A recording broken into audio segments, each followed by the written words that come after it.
Put that coffee down. Coffee's for closers only. Oh, have I got your attention now? Hey guys, welcome back. Another edition of Coffee with Closers.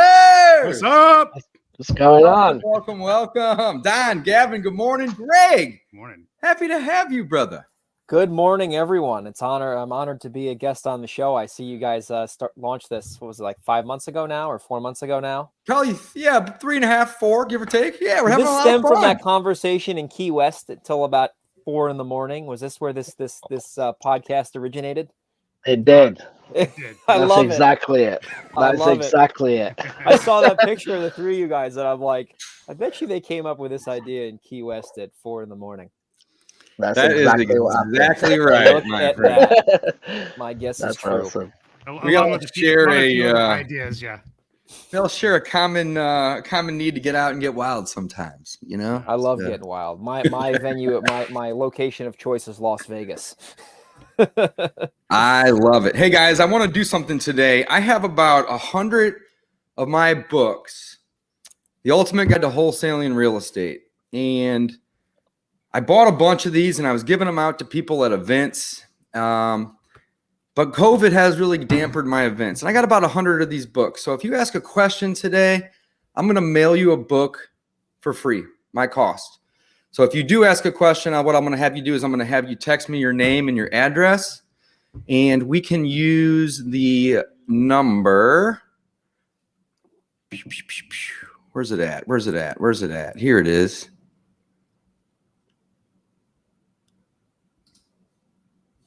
Let's actually get it up on the screen. Well, while Dave is doing that, how's everybody doing today for this week? How's your week going there, Greg? There it is. All right. It's going great. We got a couple new properties came in last week, and got a few we're closing on this week. And biggest win was we got a monster assignment out in San Diego last week. Big, 6 figures. So we put that together, and that was a good score for sure. So we have to close it. But it's funny that California buyers, for some reason, on purpose, I put out my wholesales cheap, and then they always, bid it's like you're basically putting it on the MLS. So the demand for these properties is just crazy. So that was a big score. But yeah, just been Greg, tell us a little bit about it if you don't mind. How'd you find the deal? Yeah. How long were you working it? What was the lead source? Yeah. This is not normal. Fill us in. This is not normal, this one. So I wouldn't bank on this all the time, but I hired a cold calling company to cold call for me. Okay. And I said, let's give this a shot. I was like, might as well give it a go. I wasn't too sold on it, but I figured let's just give this a shot. So anyway, the first batch of leads, sellers were talking to my lead manager, and it's just garbage. And then this one came in. This is in Oceanside. And it came in and it sounded pretty good, especially for a California seller. These people are not really desperate ever. At least in San Diego, they're pretty savvy. And I heard the call, and she talked to my lead manager, spoke with her, and I was like, this is a good lead. Like, this is something that I think is going to happen. Like, it was like the seller wasn't distressed, but so I got on the phone with the gentleman after, and we had a pretty good conversation. Not a lot of pain, not a lot of desperation. The house was not falling over, but he just wanted like a fair price. And like this is out in California, and you live in New York. I'm in New York right now, and this was in California. Yeah. I love it. So anyway, so the seller, he was reasonable, but I knew that at his price, like, we could make it work. But there were some other investors competing for this house, and I was like trying to figure out how to be the guy that he was going to sell to. So basically, I made him an offer, I think, of like, I forget the price. It was like $490 or something like that. He wanted I offered him $480. He wanted $500. And we were kind of close. 500 was definitely a bit of a deal, but I didn't want to kind of cave in and think he could get more. So then I said, if we split the difference, can you just sign? And they said yes. So I got it. And then we put it out to the list and sold it for $71,000 assignment. So it doesn't close yet. I don't get excited until it closes. Obviously. Exactly. But man, that's a massive deal. Yeah. 71,000. And how much money do you have invested in this deal? Zilch.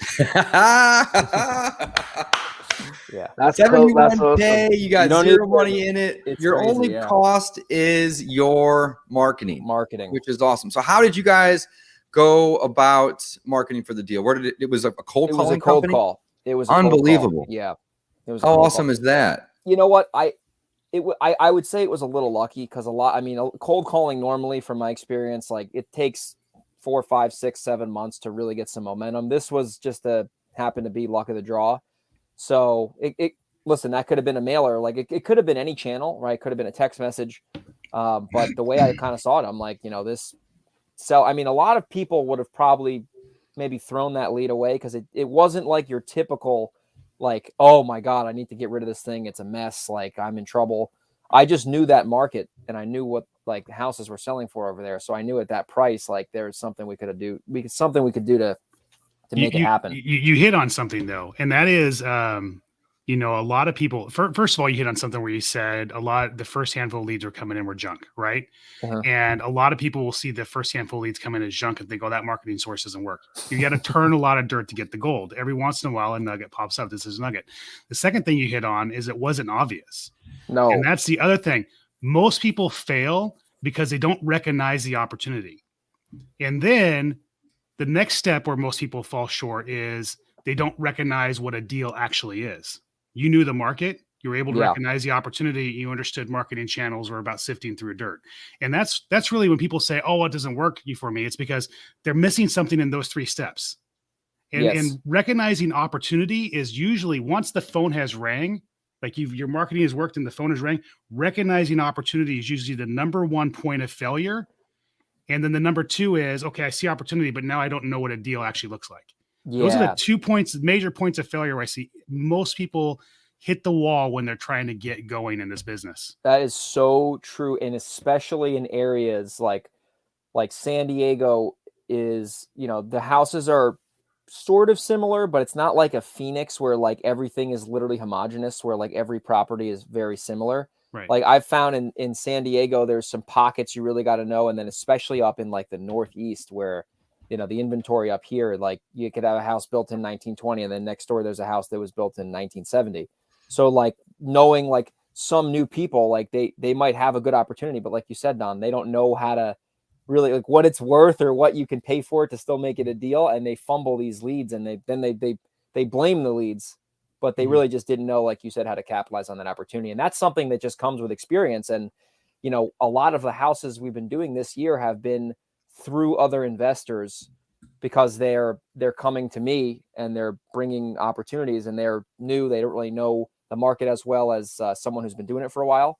So I'm able to help them, evaluate the deal and then we can make an offer and then we JV it, so that's been a good, value add I've been offering in my, in the New York area at least, but definitely good points you made.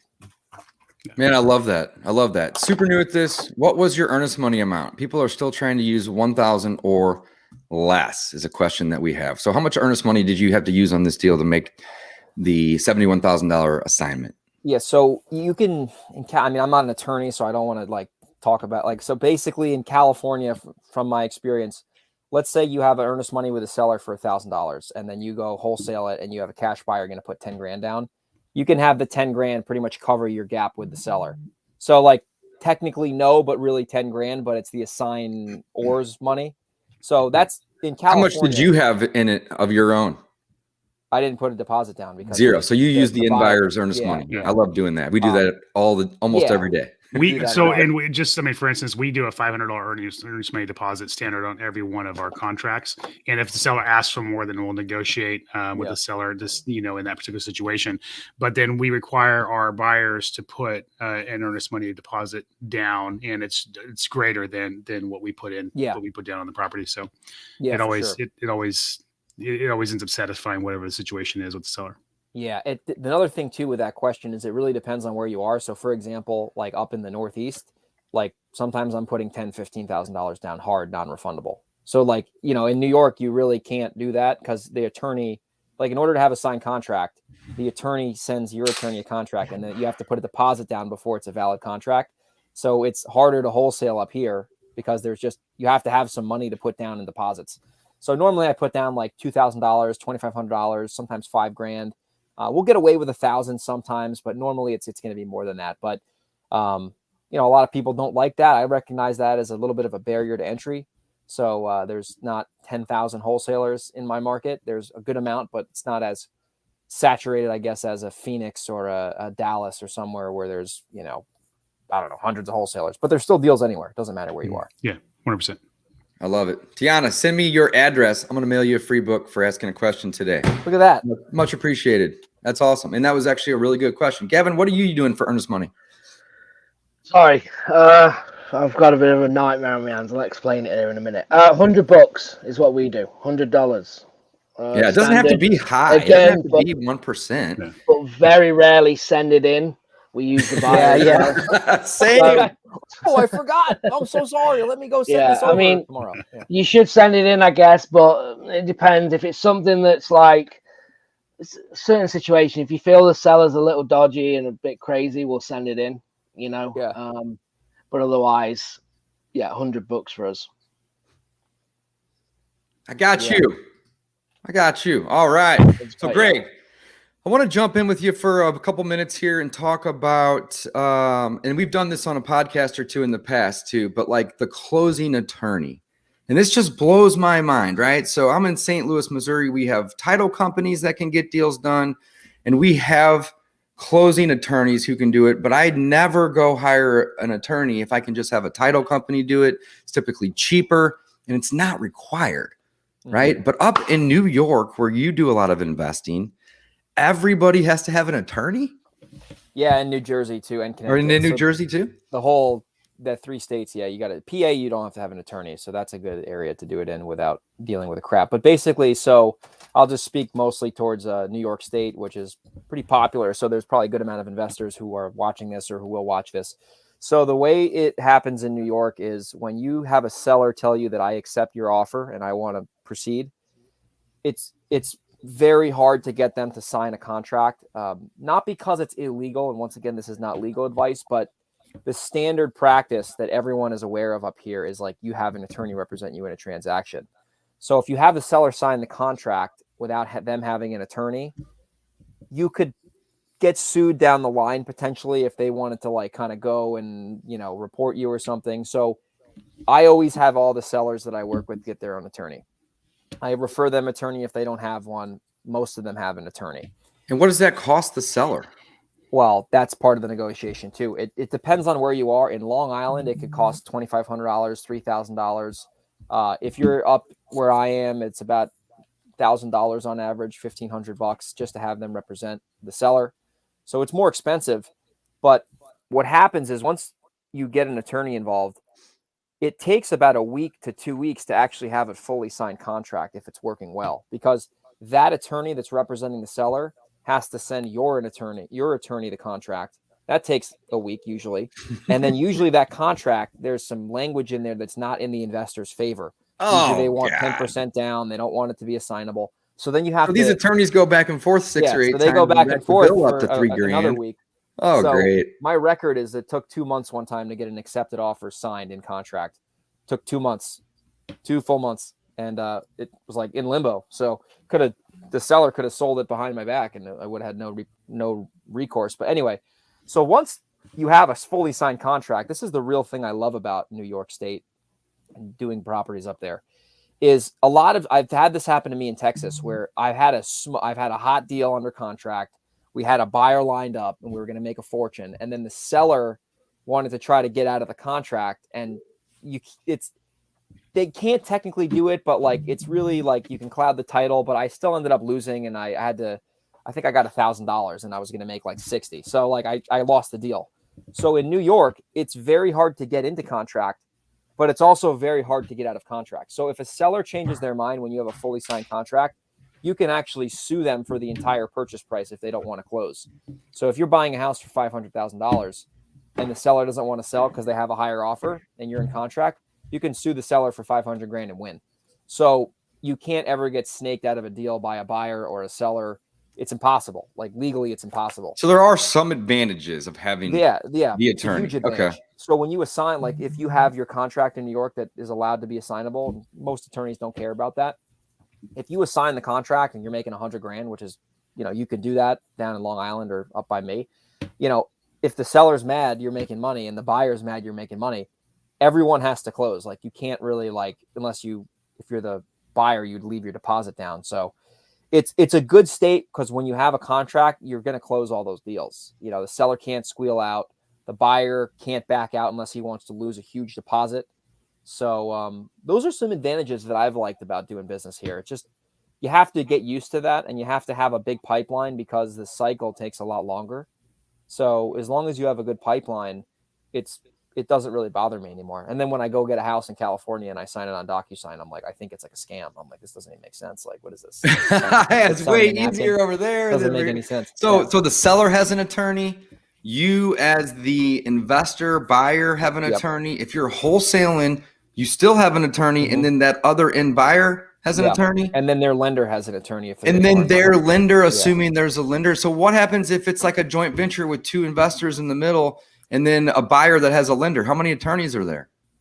Well, if you're going to JV with somebody, normally you're going to just share that attorney. Okay, that makes sense. Makes sense. So 4 to 5 though. I have one closing right now today. There's a house in Westchester. It's in Millwood, which is like a really like bougie area, so it was expensive purchase price.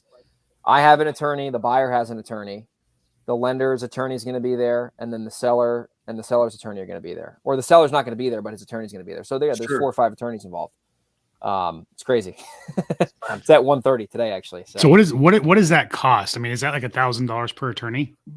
My attorney he gives me a better deal because I give him volume. Repeat. Yeah. But normally the attorney fee, if you're buying a house, is going to be anywhere from, $1,000 to $2,500. That's kind of the spectrum around here. If you're up in Buffalo, it's probably going to be cheaper. Just a different area up there. It's more like the Midwest. But that's just an attorney fee for his time. That doesn't count for the closing costs that are extremely high up here because, well, the attorney, and then there's a lot of there's transfer tax, and there's mortgage recording tax, and there's a lot of costs that go into closing on a house here. So I would say on average, Don, if like when I buy a house, I'm just thinking out, like if I'm going to close on something with hard money or even private money, closing costs are normally about $5,000 to $10,000 if I'm buying a house for $200,000, $300,000. So you have to account for that when you're buying these properties and making offers, because in Texas, for example, I mean, we've closed on a lot of houses there, and it's like $2,000, $1,500. We're closing in cash, and it just blows my mind. Even in California, the closing costs aren't as bad as I thought. They're much more reasonable than New York, and it's still expensive out there. So no, I mean, you're talking Central Valley, California. You're talking about $1,500 a transaction. Yeah, it's crazy. That's buyer and seller side, and that's that's both sides. So that's you have insane. Transfer tax in California? We have transfer tax. Yeah, I mean that's not necessarily including transfer tax. So I'm talking about like all the escrow fees and whatnot, and title insurance and so on and so forth. So transfer tax obviously will add to that. In some cases, though, I'm out the door for $1,500, and that includes transfer tax. What is the average buy price in Fresno? Like, what's the average like pickup price? Like $200, $150? $150, $175. Yeah. So those are great numbers. I mean, I'm used to San Diego where it's like $700,000, $500,000. Your transfer tax is going to be a whole different animal. But what this is a lesson, people who are watching this, is New York is obviously an example of overcomplicating something to the point of the nth degree. And there's no reason to overcomplicate your business the way New York overcomplicates their title process. Yeah, it's a whole, and then there's a title. Yeah. Oh, and there's a title company too in New York, but they're just a service provider. So the title company is going to be at the closing today in an hour, and all they do is make sure that title is clean and there's no liens and encumbrances, and they sell you the policy. So their title company doesn't cut the checks. The title company doesn't do any of that. All they do is they're a service provider. They make sure that the property's got no liens on it, and that's all they do. So there's no, you don't bring a contract to title. You bring a contract to the attorney, then the attorney picks the title company. It's kind of like in California where you go to the escrow company, and the escrow company selects the title company. But in California, you don't need to get an attorney involved, which is a great thing. Hold on a second. You just confused me real quick. So you're talking about an escrow company being separate from a title company? Yeah, in California, there's two different things.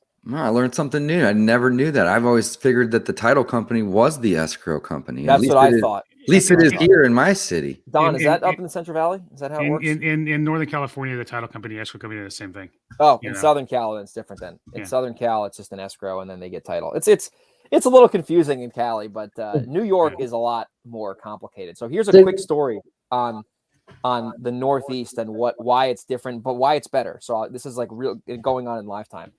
So I got a house in New Jersey, and it was a pretty good deal. I mean, the numbers are very good. So I got a buyer right away, big wholesale fee. And sometimes in the Northeast, what happens is these houses are built a long time ago, and the oil tank normally is in the basement or outside the house. Sometimes you'll run into an oil tank that's buried in the ground. So when that happens, you have to drill it out before you close, because if there's like if you fix and flip a house and the retail buyer finds out that there's a buried oil tank, their lender will not give them a mortgage because it's like an environmental hazard, basically. So you have to drill these tanks out before you close, or else you can get in trouble when you flip them. So normally when this happens, I drill the tank out, no issues, costs $5,000, and then whatever. So this house, we drilled the first tank out and it was leaking. So we got a quote where it's going to be like $10,000 to remediate the oil under the ground. So it wasn't like that big of a deal. So we're like, whatever, we're going to get a credit from the seller. It's not the end of the world. So the tank company is about to be done, and we still haven't bought this house yet. Like, we're in contract to close. And the tank company goes, I think there's another oil tank on this property. And I'm like, that's impossible. There's not going to be two oil tanks. Like, you're trying to get me for another, $2,000 inspection. Like, come on now, I'm not a rookie. So they scan again. They send you a picture of another property. Yeah. I still haven't been to this house too. It's the funny thing. I refuse to go there. It's an hour away. I won't go. I'm like, I'm not driving an hour to go do something I can do on Zoom. So they find a second tank, and this tank is literally like next to the driveway, like right next to the house. And they go, it's a buried tank. I go, you got to be kidding me. I said, yank it out. So they yank out the tank. That's another $2,000. So now I'm in this thing for like a couple $1,000s minimum. That tank is leaking, and it's leaking underneath the foundation, and the whole entire site is contaminated. So they get the state of New Jersey involved now. Now there's like this huge open case. They gave me a quote, $50,000 to remediate. So I'm like, I'm stuck now with this house that we haven't closed on. So I have to get a credit now from the seller. So the point of that story is not to, tell you how much I love oil tanks. It's every area of the country is going to be different, right? So like, if you're going to want to like do virtual deals, like you can come to New York, come to New Jersey, come anywhere, but you got to know the little nuances of that area. So like, if you're in Phoenix and you're in, I'm sure, Dallas, there's probably not buried oil tanks because those houses are newer. But if you're dealing with older properties, that's something you need. Like, you could have a 6-figure deal, and then you could have something like this happen, and that could kill your deal. So the more you know your market, doesn't matter if you're in 1 or 2 or 3 markets, that it's just going to be so much easier to, number one, convert your marketing, and number two, make the most money on every house. Like, if I didn't know that, like, certain areas, I wouldn't be able to get certain assignment fees, because I know like one buyer just wants to keep it as a rental. He doesn't really care what the ARV is, because I know the area, because you know what I mean? So you really just, the better you know those markets, it's just so much easier to do deals, right? Whether you're rehabbing, I have rentals there and wholesaling, it doesn't matter. It's the same principle. Yeah, Steven's got a good question. So drill it out, tank must be emptied and removed. So you can't just like fill it with concrete or something? I wish. I told the company, I mean, hope there's no one watching. I'm just kidding. There's a bunch of people watching this, so I got to be careful what I say. I was like, listen, at 2 a.m, if the tank wants to vanish, like, just, but anyway, right. Once they pull, basically you have to remove it, and it has to be empty, because when one of these service companies yanks out an oil tank, they have to file a permit with the township, and then the township has to notify the state. So basically they have to find out. So you have to get them removed, and it has to be empty. And then they test the soil when it gets removed. And then the soil test tells you if there's contamination. So I've pulled up. Was this oil that somebody would have used in an old furnace to heat their house? Exactly. Yes. Okay, so this is like not like oil that you'd stick in your car motor. No. This is refined like for burning in a house. Okay. Yes. Yeah. So, and what state? New York, New Jersey, Connecticut. Got it. Mostly up there. That's where you're going to see these. Got it. That doesn't happen. There's none of that in San Diego, to my knowledge. Zero. Everything is like natural gas for the most part. I love it. Steven, send me your address. Text it Yeah. to that number right there. I'll send you a free book. Dennis had a question earlier. We kind of skipped over it. I want to circle back if you don't mind, Greg. He said, what cold calling company did you use for that deal, the 60 to 70K assignment you're working out in SoCal? Yeah, it's my buddy Iker's cold calling company. I forget the name of it, but if he wants, he can reach out to me after this and I can connect him with Iker. I know I forget the name of him, but it's just my buddy Iker's company. I think it's called like US. I forget it. If he reaches out to me after this, I will connect him with a guy who is running that show over there. Perfect. You just send me a message. I'll drop it in the Coffee with Closers Facebook group for anybody that's interested. And we'll get him that. That's awesome. Guys, we also have virtual assistants that we work with and promote over at coffeewithcloserslive.com. Text flip to that number at the bottom here, and we'll respond with that website and information. But cold callers are awesome, Greg. I love it. I've been cold calling my entire career at this full time, but I've had cold calling VAs for probably going on 2 years now. And every day I get 3, 4, sometimes 5 leads added into my system. Yep. And all the time, all the while, I'm not behind the desk on the phone. It's amazing. So, well, it's all about driving traffic in the door, and I think a lot of people overcomplicate marketing, and I'm certainly not an expert in it, but I've done enough channels to where like I've realized that no matter what you're doing, because I do 4 or 5 different channels, there's not like some unicorn marketing channel that's going to like give you all these crazy leads that like people think like internet leads, for example, are like home run leads. And yes, you probably need to get less SEO leads to get a house, but at the same time, most of the SEO leads are going to sound like the direct mail. Like I think like people overcomplicate it. It's about filling up the funnel with traffic and then pulling out the people who are never going to sell to you, and then focusing on the people who have a chance of selling to you, and then spending your time, or if you have a salesperson, having them spend their time by solving those problems. Like I remember I started getting these SEO leads a while ago, and I'm like, oh man, like I thought they were going to be like just giving me their house for free, and that was obviously not the case. They were a little bit more interested because they found me, but at the same time, I've had cold call leads that have been home runs, right? And I've had direct mail leads that have been home runs, and I've had SEO leads that have been non-home runs. So you just have to get traffic in the door no matter what you're doing. And, it just, that's what I've kind of noticed. I personally, like if I had to be biased towards one marketing channel, I would have to say direct mail, simply because you don't like, unless you have a cold calling company calling for you. I just like the predictability and the consistency of direct mail. Like, when you send that out, you're going to get a certain amount of calls, and, there's going to be some bad calls here and there, where there's going to be about maybe half of them are going to be bad calls, but the good calls are really, really good. So, and they're in areas that you want to buy in. Like, because you targeted them. Yeah, right. Exactly. Like when they call back, they're in areas that I want to buy in, and they have equity most likely because I wouldn't have, filtered that list a certain way. So I like mail personally. I know Don loves direct mail too. It just works. I don't know how to explain. He don't like mail. Shh. He's the king of mail. I love it. All right, Prue NYC says, which one are the 2 or 3 best markets at the opposite spectrum to the New Jersey, New York, Connecticut as far as complexity and cost? I'm in New Jersey, and then she said for wholesaling. Yeah, good question. So it really depends on where you are in those states. So like New York is huge. You have like Buffalo, you have Albany, you have Long Island, and you have the Hudson Valley, which is where I am. Those are like Long Island and the Hudson Valley are very close to New York City. So they're going to be expensive, and you're going to have a lot more attorney garbage. Bergen County, New Jersey, Northern New Jersey is the same thing. There's a lot of attorneys and it's expensive. But then if you're in New Jersey, for the person asking that, and you're in South Jersey, that's more like Pennsylvania. Like you don't really need an attorney in South Jersey. This is in the Philly metro area.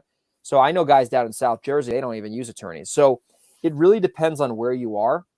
And if you want to get involved in the areas in, New York, New Jersey, Connecticut that are more attorney, popular, you just have to have the right expectations going in, and then if you have the right expectations going in and you really know the market and you understand what a deal could be, you're going to be fine. And it's not going to be a problem. But a lot of people, they hear their information from someone who's not doing it in New York, which is fine. And then they go to a seller's house, they try to lock up a house, and the seller's like, I'm not signing this. And they're like, well, the guy online said to sign the contract in the kitchen. And they're like, well, I got to get an attorney involved. And then they're disappointed.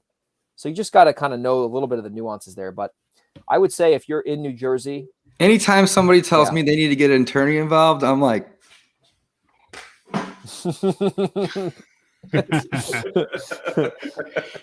It's funny. I had that happen to me in California one time. This is actually in San Diego, and the seller signed the contract, and I was like, all right, that was the guy was like tough seller, like really stubborn guy. I hope he's watching this, Walter. If you're watching this, you're stubborn.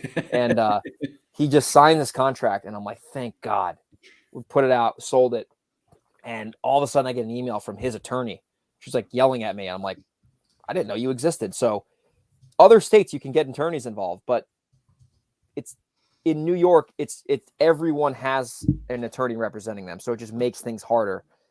So if that makes sense. So like it really, I've had this happen in Texas too, where like the seller had an attorney, but I didn't have an attorney, and the attorney didn't care. So you just got to know going in that it might be a little harder, but it's totally worth it because you can make big profits in an expensive market. You know, you don't have to, like in New York, a common assignment fee is probably 25 to 30 grand, at least down here, because the houses are so expensive. You can do that, and it's not really that uncommon. And the buyers don't really care either, because like, you know, everyone's got to make money.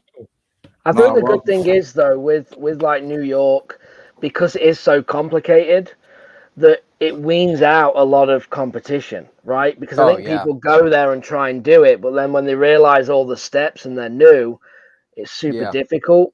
So I'm sure, like, I'm not saying it's easier to find deals because it isn't, but you get what I'm saying. You know what I mean? True. Like, that's 100. Gavin, that's 100% true. There's definitely less investors up here than there are in a major, you know, investor-friendly city. You know, I think it's funny. I was doing a podcast with my friend Michael Pinter.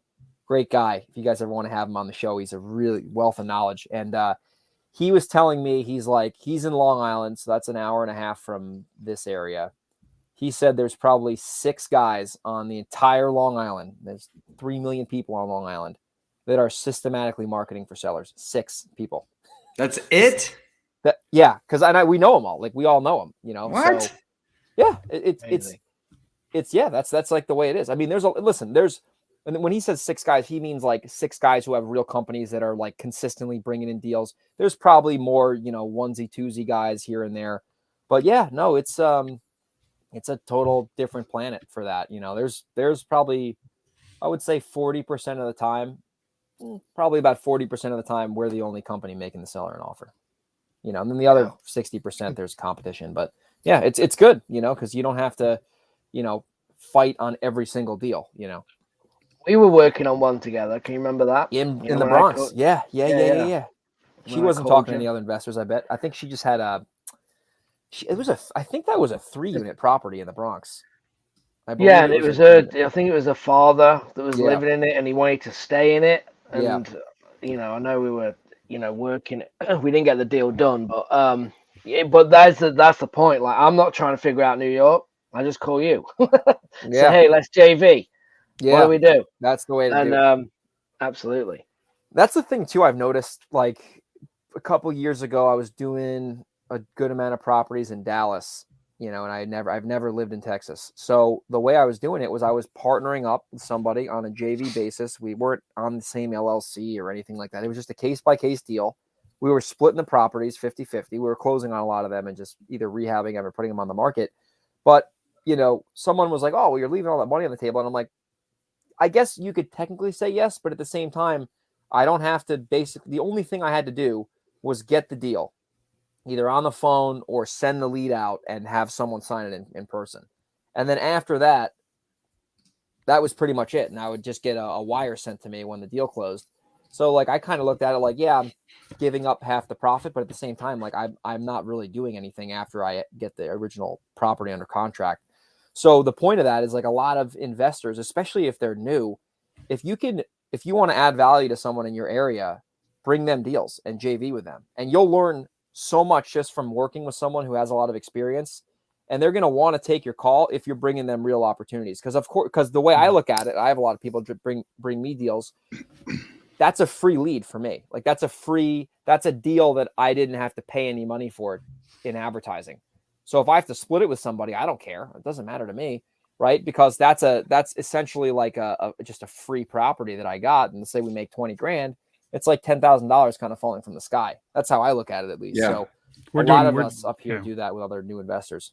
We're doing that right now. I'm working with somebody that's brand new, and they brought a deal to the table, and they negotiated the whole thing and everything. We were handling we handled the contract. We have it in contract. We're handling the title process. And we're going to handle the dispo process, and we're going to split the profit with them. So I think all of us. I know Gavin does that. I'll do it all day long. I'm sure Dave will do it. So I love doing it. Yeah, it's awesome. Yeah, it's awesome. Don't ask me to take you to coffee. Don't ask to take me to coffee. But bring a deal to the table and ask me to show you how it's done. Hands down, I'll do it. Oh yeah. That's funny. The coffee thing. I used to realize like if I did that, like once in a while I will do that depending on what the scenario is. But like a lot of people, they'll ask for coffee or to pick your brain or whatever, insert your suggestion or request. Most people don't ever do anything. Like they won't even like they'll pick your brain and you'll give them an hour or whatever. And then they won't ever do anything. And that started happening to me. And then I'm like, well, I basically just wasted my time because they're not going to do anything. So then, now it's like, okay, bring a deal. Or if you have a deal you want me to look at, I'll look at it and tell you, like, if your price makes sense, I'll let you know if it makes sense. Or if you don't know the numbers, I'll tell you what price works. Like, I'll tell you why you need to buy it for this price, especially up in the Northeast. It's harder to comp properties.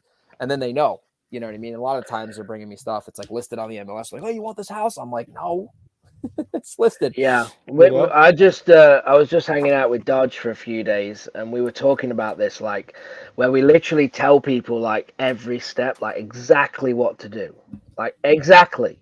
Yeah. And then they'll do nothing. Nothing. Yeah. And then they'll go and buy a course. Oh, we talked about this the other night about how and then they'll go and buy $5,000, still do nothing. You've just told them for free what to do, and buy another course. And then they buy another course, and then they buy another course. We just did a 2-day event in St. Louis, and there's a guy there. I won't say his name, but he could be watching. He'll laugh because we talked about it. He's bought so many courses, you don't even know what he's bought. You can't even get into them. And like Joe, he bought Joe's course and then tried to rebuy it because he forgot he bought it. And he's like, I am a course junkie. He buys everything from everybody. And it's just like, but not doing deals. It just blows my mind. What's his name in email? Yeah, what's his name? I'm going to sell that lead to all of you. Yeah, sell it to me for, it's funny. Go on Kajabi. That's funny. That's hilarious. But it's true. Yeah. You know what? I have a theory on this. I don't know if it's true or not, but I think if you buy a course, right? And listen, I buy courses, right? I pay coaches and all that stuff. I'm in mastermind, so I have no problem paying for education. However, if you buy a course, there's really not a lot of resistance.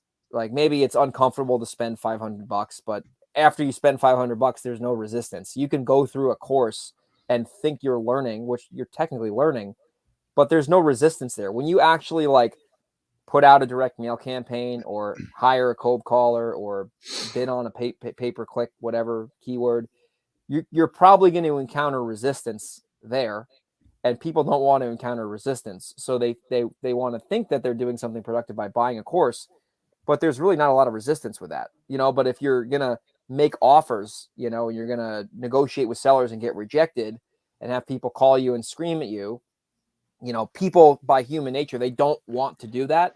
So I that's my theory on why people love buying courses, but they have a tough time taking action. That's what I would think, or they just really don't like it or want it. There's that. And then because people want to avoid pain. Anthony Robbins, right? People want to avoid pain. Yeah. Okay, that's essentially the whole point. Yeah. There's that aspect of it. And then there is the low barrier to entry to the course. I mean, think about it, because I was anti-guru for a long time. I always say this. When I launched the podcast, I was so afraid of being labeled a guru. And I didn't want to sell, and I tried to give it away for free. And nobody just said, this is the way it was in my head. And I tried to give it away for free, and nobody did anything with it. Yeah. And part of the realization is like how I work. Okay. So there's a lot of things that I pay for that I don't do anything with. So what's from now when I look at a mastermind community or course, I'm looking at one, is it truly going to add the value I'm looking for?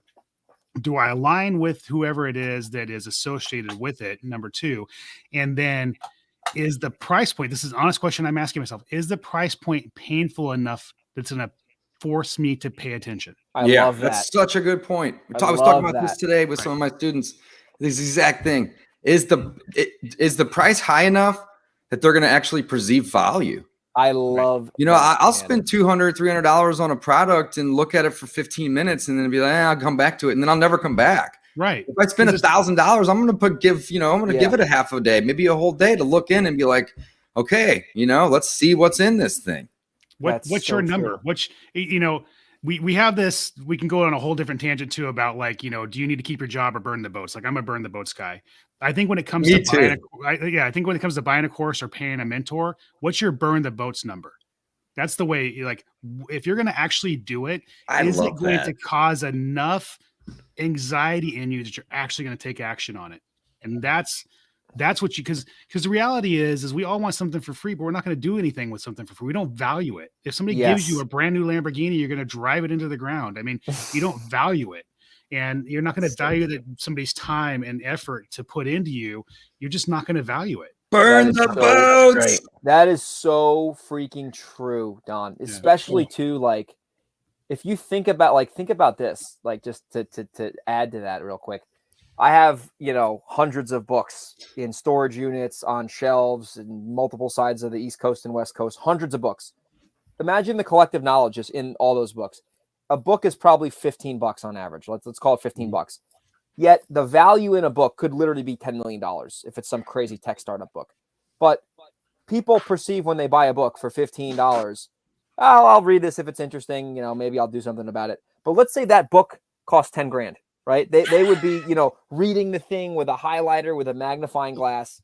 So it's all about charging more because just because that's going to really get someone to actually take action versus, spending $15. And then if it's boring, they're going to shut the book down and go buy another book for $15. Exactly right. So if somebody's watching the podcast, just for the sake of anybody that's listening to the podcast right now, that's not watching this video, because this is a podcast, make sure you're liking and subscribing on iTunes or Stitcher or wherever you listen.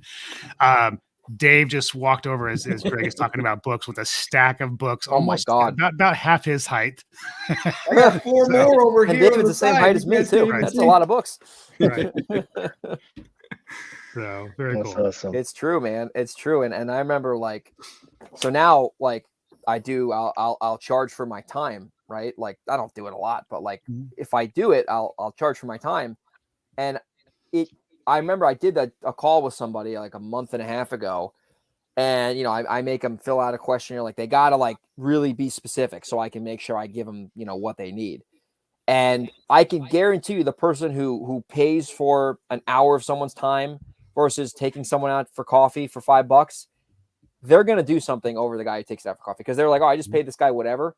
I'm going to take this advice and I'm going to actually put it into action. And I don't want to disappoint the person too, because I want to tell them that I implemented what they told me and got this result, and that's a big thing that I've noticed too, is if someone pays for someone's time, they are so much more likely to actually take that action. And they find value in it.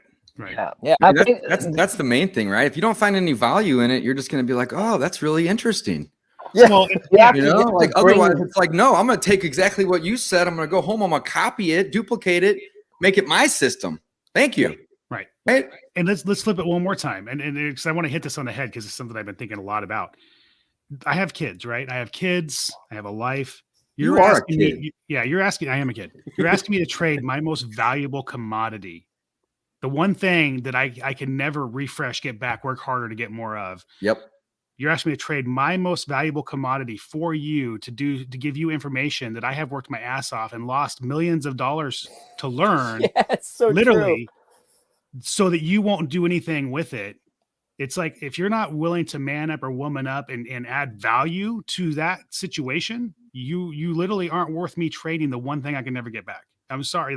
Bring me a deal or pay me for my time, because I've learned the hard way that it's very few people will take what you give them for free and do anything. It's so reasonably rare, responsible. yeah, that you get that unicorn once in a while who's like just like an alley cat, starving for a meal. But that's not that common in 2021 with all the craziness going on nowadays. Yeah. you need to also you have to bring value.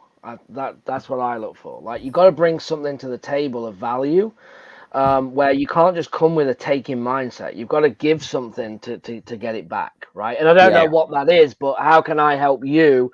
Like, maybe if I was new, like when I started, I was doing follow up for people, right? And then if I got a deal, we'd split it. So I'm actually, when I went in to get in front of people, I was adding value, right? By positioning, hey, are you, what are you doing for follow? Oh no, it's always falling through. We never get to it. Hey, what if I come in and I worked all your follow up for you? Okay, and anything I get with partner on, how does that sound? So I'm adding value to get to the table. Does that make sense? Which is key. So just wanted to throw that out there. And hey, especially with like busy investors, like if someone approached me and they said, hey, Greg, export, 400 of your follow-ups, give them to me. And if I get a deal, we'll split it. That's an easy offer for me to say yes to, because that takes me 5 minutes and could potentially lead to me making some money with them. So like, it's all about, like you said, Gavin, adding value and thinking in your head, what would this person benefit from? And then presenting them a good offer. And that's how you get people to take your calls. Absolutely. Real quick, guys, if you are watching, we've got a lot of people watching. We've got some hearts and likes. Do us a favor. Make sure, if you're wherever you're watching, like and subscribe. Give us a like. Share the post. We would appreciate it. Again, we're here live every single week, every Wednesday, 12 Eastern, 11 Central, 9 Pacific, depending on where you are watching. Coffee with Closers with myself, Don, and David. We have an awesome guest, Greg Helbeck, good friend of all of ours. He's lived in San Diego. He lives in New York, and he's doing a lot of deals. So that's where you're at if you are just joining. So we do appreciate you.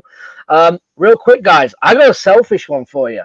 It's been a bit of a crazy morning. So here's the deal. What do I do? What do I do with this? I'm in Michigan, right? I'm in Michigan right now as we speak, and I'm supposed to be closing. I'm in my RV, and I'm on. But you're already in Michigan? You were at my house last night. I know. Or 2 nights ago. Hey, I worked out, from Monday to Monday. To Georgia? No, I'm in Michigan. I flew back to Michigan. Got it. For the last 7 days, get this, Monday to Monday. I know it's Wednesday today, but I did 5 coaching calls. Okay, in 5 different states in 7 days. How mad's that? So I've been on the go, and it's been crazy. I've been in Florida, Georgia, St. Louis, Tennessee, Michigan. It's been nuts. Anyway, oh my gosh, I have a closing today, and I have a problem, and I've got to just talk it through. And I don't know. Hear it. Let me grab another cup of coffee. Let's do this. Let's do this. It's gonna. So here's the deal. So I have a closing. I closed on a property on Thursday last week in Birmingham, Alabama. Number 1 rule when you're flipping a house, always pick an offer where someone is using a local lender and not a national lender. Okay. You're saying on the sell side of this? Yes, on the sell side. The reason being is we were using Chase. They messed up the HUD. We signed all the documents on Thursday. The money was wired in. There was $750 short. It took us until this morning to get the funds. Were you able to not just limit or reduce your fee by that? No, they wouldn't do it. No, they wouldn't do that? No, I even said, I'll eat it. I don't care. Give me the money. And they said, we can't until we make it right. So we're going back and forth. The attorney was working on it. Anyway, it was a disaster. Anyway, we finally get the money. The money hits the account this morning, and now it's pending. So I call Wells Fargo. After prepping for this, we have a closing today of a house I'm next to, the Lake House, closing at 3:00 today. Basically, I have to wire in. So I speak to Wells Fargo, who is not local to Michigan. They're in Savannah, and they're all over the place, but they're not in Michigan. So I went into the bank before I left Savannah and said, hey, I got a house coming up, and I need to wire funds. And I know normally you want me to come into the bank, but I physically can't come into the bank. So what do? She said, well, it's a longer process, but you have to email. He was doing this when we were in Tulum last year. He was wiring money from his laptop as well. Yeah, I remember that. Yeah. So anyway, I don't know, look at that. So I try and prep and get ready that I've got this closing coming up. right? Now, obviously, the money gets delayed. Fine. I call the bank. It says it's pending. They're like, no, you're fine. It's actually in your account. So I moved it from one account to the other account. Anyway, that's fine. So then I come to actually do the wire. So I contact them and said, hey, I need to do this. And it's a lengthy process. And here's the problem. I've got to wire 147,000 into closing. And they're like, you've just received a wire of 232,000, right?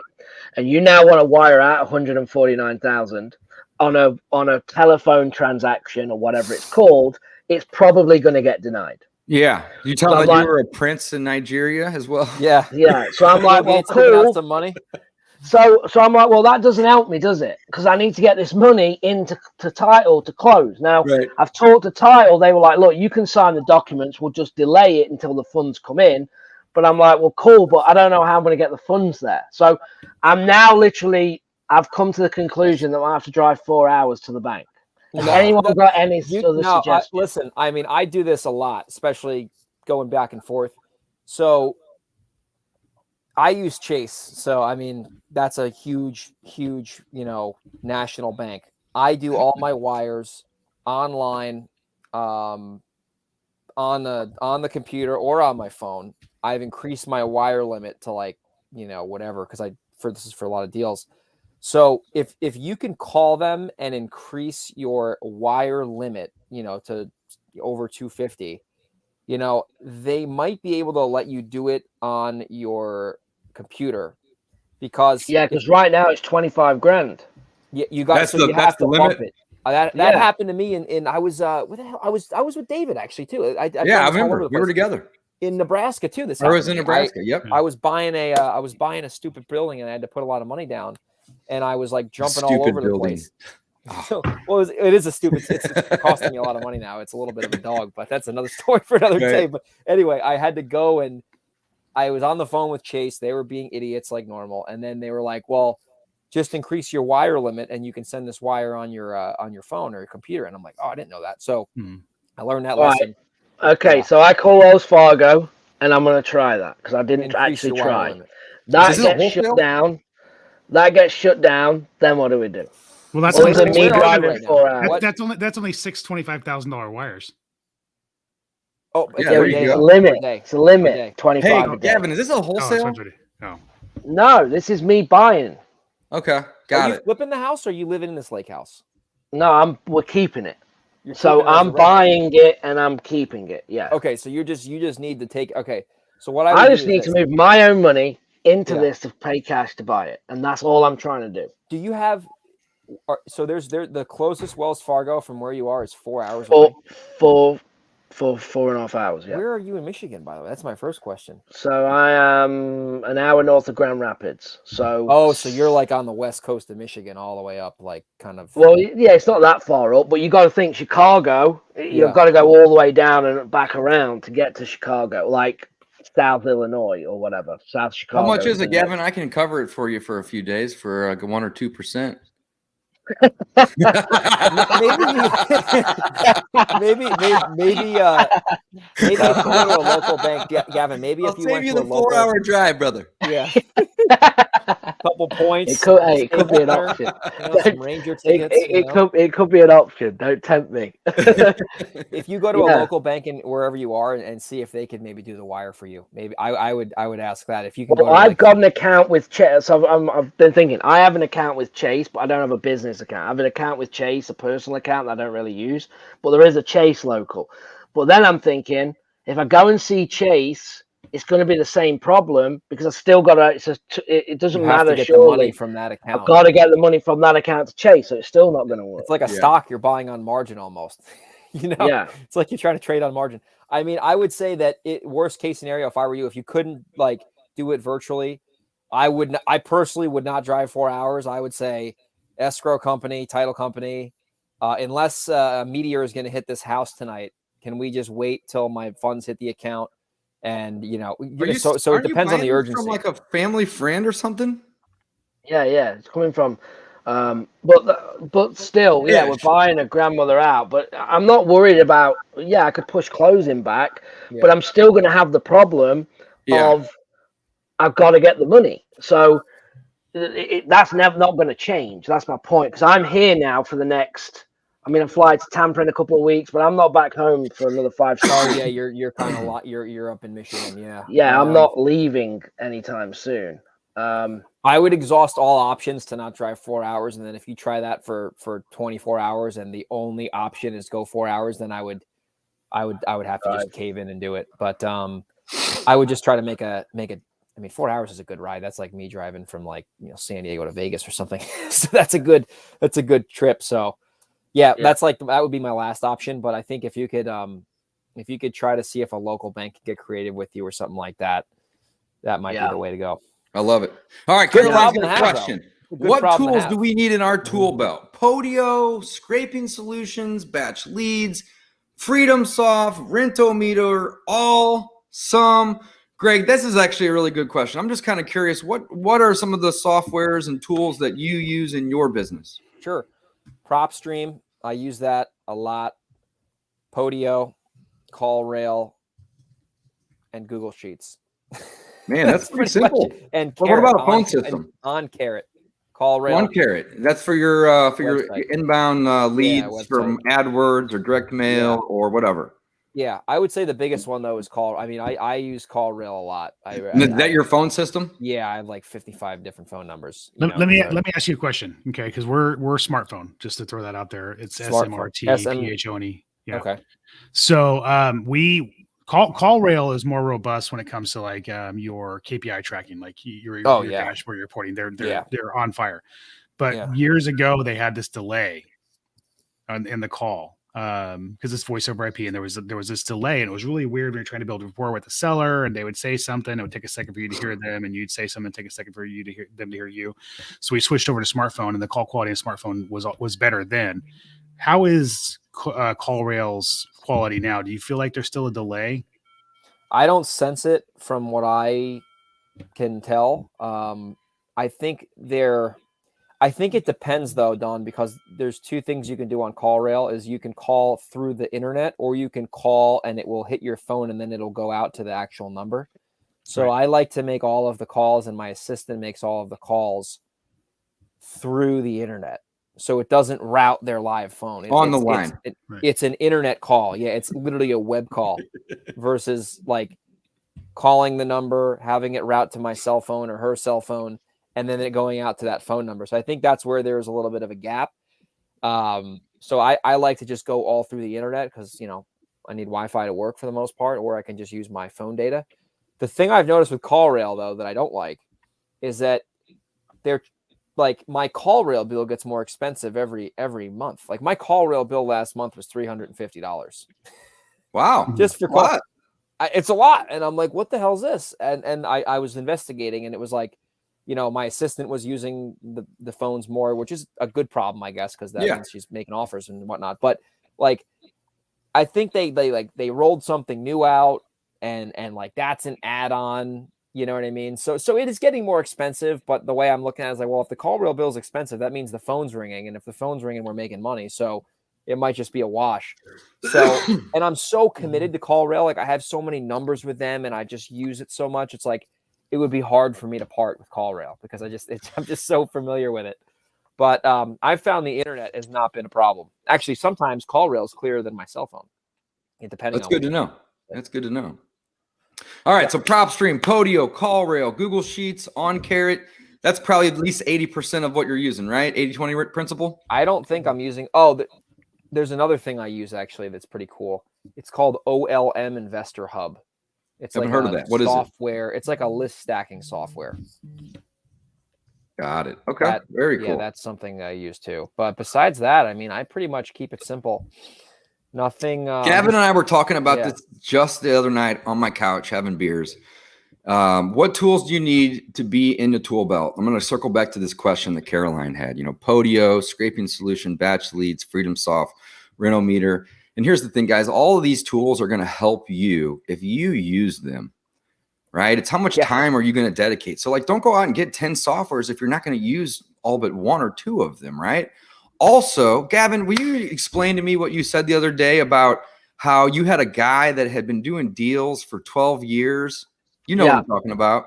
Yeah. So we're at the event, And we kind of went round the room at the start, like, hey, like, why are you here? What's one thing you want to get out of the event? And it was constantly like, let's say we had 40 people, I'd say at least 20 was about a CRM. Oh, I need help with this. I need help with FreedomSoft. And these people aren't doing any deals. And I explained to everyone after we'd gone around that here's the deal. This is the problem. Your focus is in completely the wrong area, right? When you're looking at the systems and tools, and that's where you're held up. The money is made on the phone, right? You have to market, to have to talk to sellers, to make offers, to follow up, right? You have to, your craft needs to be done on the phone to be good in sales, to negotiate deals and make things happen. And there's a gentleman in the room who's been in the business since 2003. Okay, he did from 2003 to 2015 without a CRM, right? He didn't get a CRM until 2015. So that was great that he said that, because I'm like, there's the point, right? That is the point of you don't need all this technology to be successful. It's there to assist you, to make you better, to make you more efficient. But the reality is the money's made on the phone, and that's just it. And I don't care what anyone says. That's my opinion. I 100% and I think we agree, probably all have the same opinion with it. I wasn't there, but you just said 2003 to 2015. So you must have been like talking about me, because I didn't have a CRM until 2015. Wow. Look at that. So, and I still don't even know how to use our CRM. I don't even, I use basic Podio to just keep track of the leads and the stages. That's it. I have no automations, nothing. You know same why? With, same. I'm an 80-20 guy, man. If the biggest, I've learned this from Michael Pinter and Gary Harper, the number one brick in this business, if you want to make a lot of money, he says brick as in like the thing that you stack on top of each other to build something, is making offers. So the person who's going nuts over the CR, listen, if you're a struggling investor, I'll ask you, how many offers did you make last week? And if you can't tell me how many offers either you or your team made, that's probably why you're not getting the deals you want to get. You need to 100%. Literally track offers, and the way I look at it is like tracking numbers. You're going to have leads coming in, offers made, contracts signed, deals closed, money or equity, depending on if you're renting it or not. That's it. If you keep it that simple, and there's a book actually, where is it? Right. Let me pull this book out real quick. Let me see where this is. This book right here. If you read this book, that's it. The one thing. Love that book. Get this book and find your one thing out. And in this business, it is making offers. So I gave you the spoiler alert there. And you track that. There's no way you will not be making money in 6 to 12 months if you do it consistently. I mean, it would be impossible. It's like physics. So I'm passionate about the simple stuff.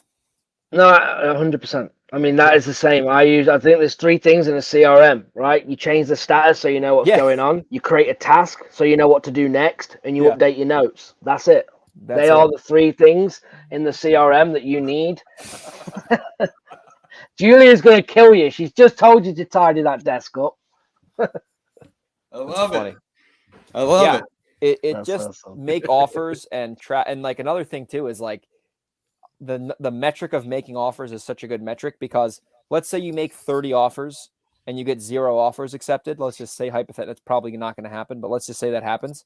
Then you're probably making your offer too low, and then you got to adjust. So that metric will tell you like where you need to be better, right? And if you make 30 offers and you get 10 accepted or whatever, maybe you're paying too much, right? So there's just so many dials you can turn when you're doing the thing that matters most, which is presenting offers. And then that will tell you whether you're producing good results or whether you need to, adjust. But, there's resistance with making offers. There's no resistance with signing up for a system. Yeah, exactly. There's no resistance. Oh, cool. $100 a month now. There's no resistance. There's no rejection. There's no hair on deals. I love it. So Caroline, here's the deal, right? So, what tools do you need in your belt, right? You got a couple different things here. My personal opinion is all you really need is the ability to run comps. That's it. So, PropStream is a great solution for that. If you're an agent or a broker and you have local MLS access, and you don't even need it. Okay. All you need to do is be able to run comps so you can determine what a fair/low offer is. As an investor, we make our money when we buy, we get paid when we sell. So you need to learn how to comp properties if you don't already. Hopefully you do. so you can make educated decisions on what those offers are and then send offers. That's it, right? So any of these other things, where's that comment at? Here it is. Let's put that back up.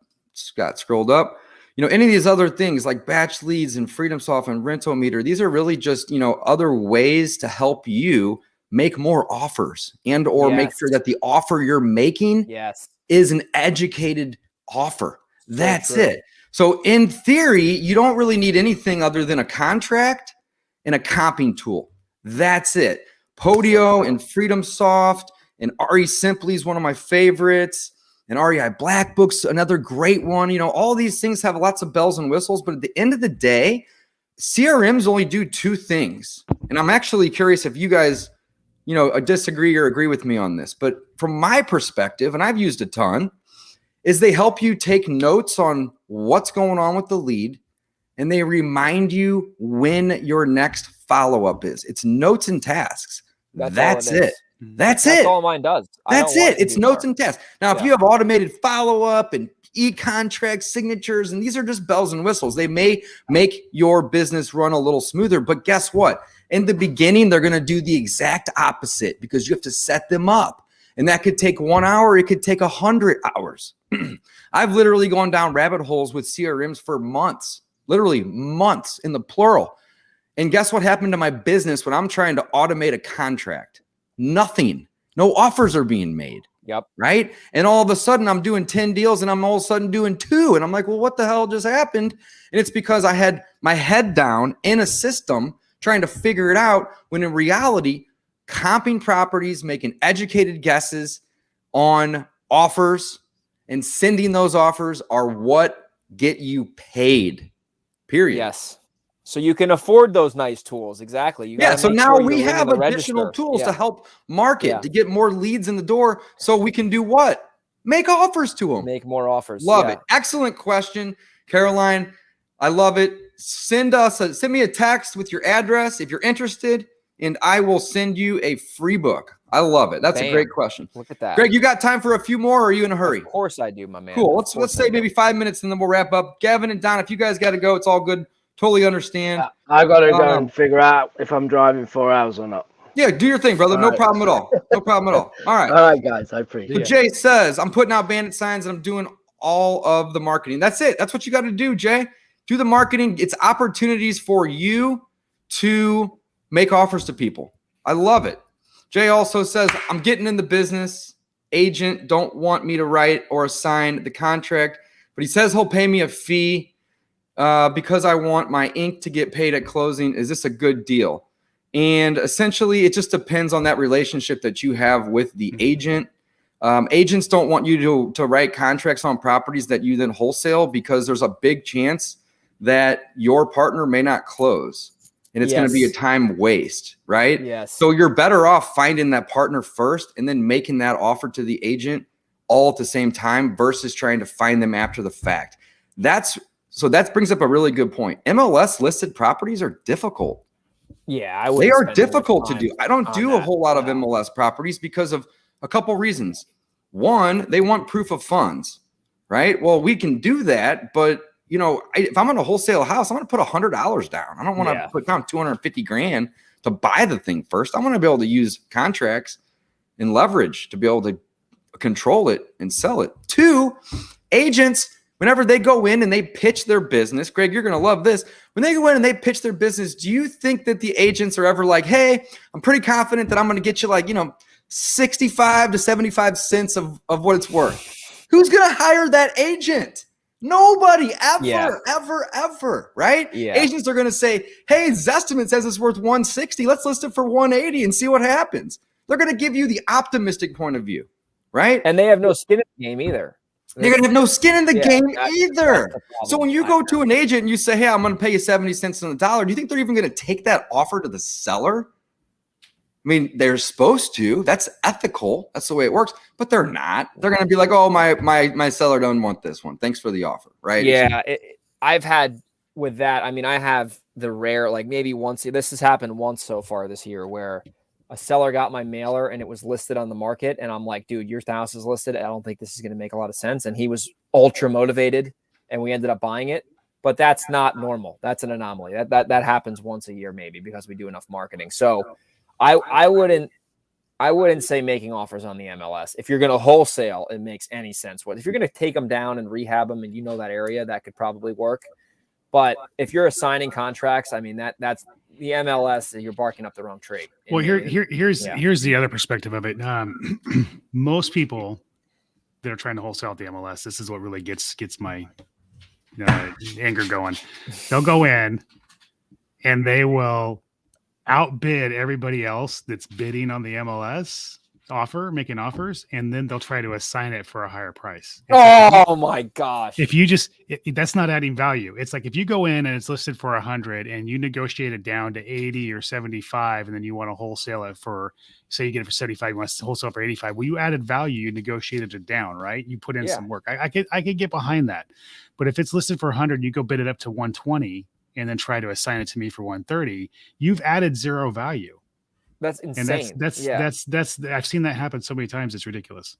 That is so insane. Yeah, no, that's the thing. There's with the MLS, if this guy's still watching, it's easy to go on the MLS and make a bunch of bunk offers and think you're productive, because technically you're making offers, but you're not making offers on the right property. So you got there's not a lot of resistance there. Once again, that's the theme of the show, I guess, is resistance. Like if you send out marketing and you get people to call you and they are real off-market deals that are not listed, that's when the offers you make are going to start to add up. Because if you're not doing that, anyone can go on the MLS and, make a bunch of offers in 10 minutes, but not everyone wants to go send out marketing or do whatever and talk to a seller and make an offer and negotiate and follow up.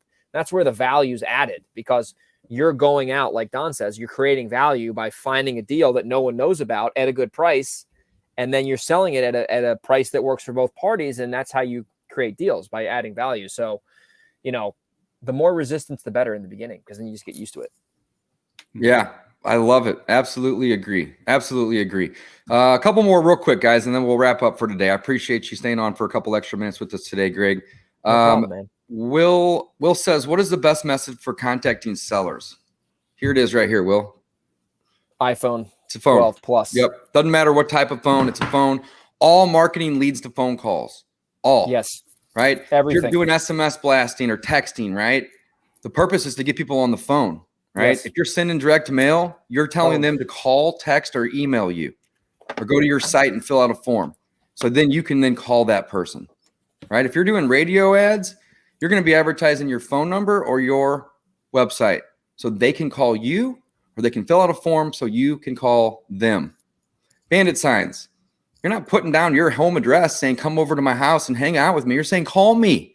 Yeah. I want to buy your crib, right? It all leads to phone calls. So the best way to go about talking and finding sellers is always going to be to use a phone. All these other methods are going to drive people to get on the phone with you. Would you guys agree with that? Absolutely. 100%. Love it. All right, guys, we got time for one more. Let's see what we got here.